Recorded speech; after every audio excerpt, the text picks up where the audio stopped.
Hi, my name is Heitor Daud. I'm a student at University of Canada West, and today I'm here to present my project about amnesia for Psychology 103. I'm on class 1.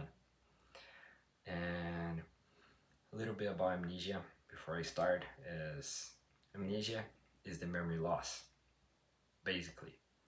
So there are different types of amnesia.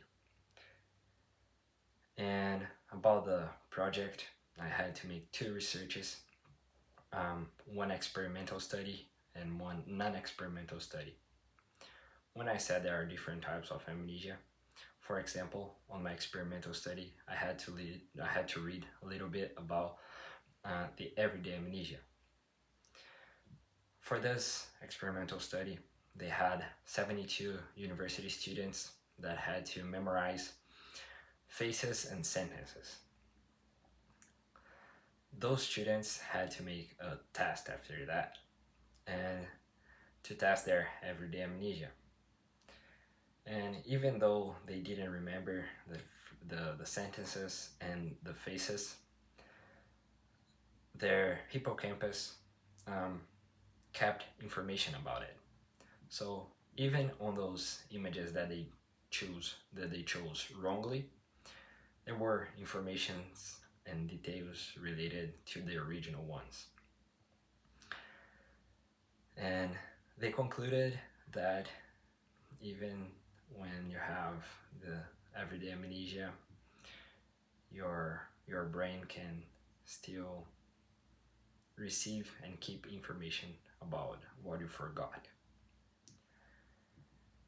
And about my non-experimental research, there were two groups, one formed by 8 people, healthy people, and one formed by one guy that has severe amnesia.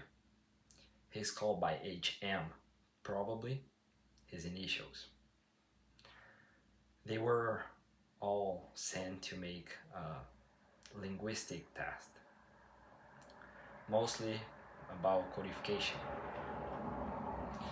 After the results of the test, they had to make the conclusion mostly about the biggest and smallest mistakes made on both sides, on the control group and based on HM's test. They concluded that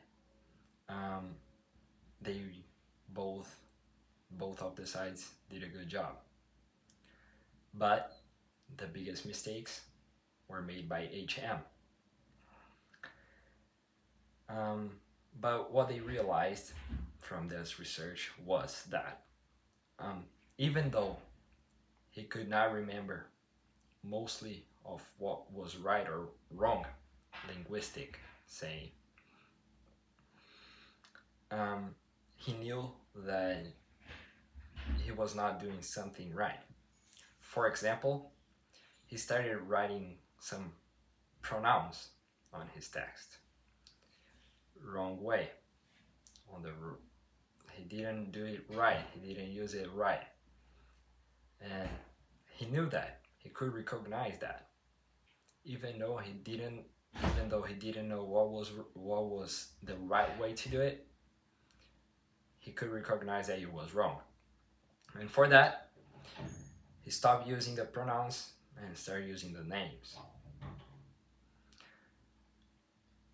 Concluding that even when you have a severe amnesia, your brain, your few memories that you have left, can still recognize some stuff that you did for your life before you studied. So your brain keeps stuff that sometimes you cannot realize that you have it there. Thank you so much. This was my research about amnesia. Those two researches has their references on my slides, and Thank you guys for watching until here. Bye.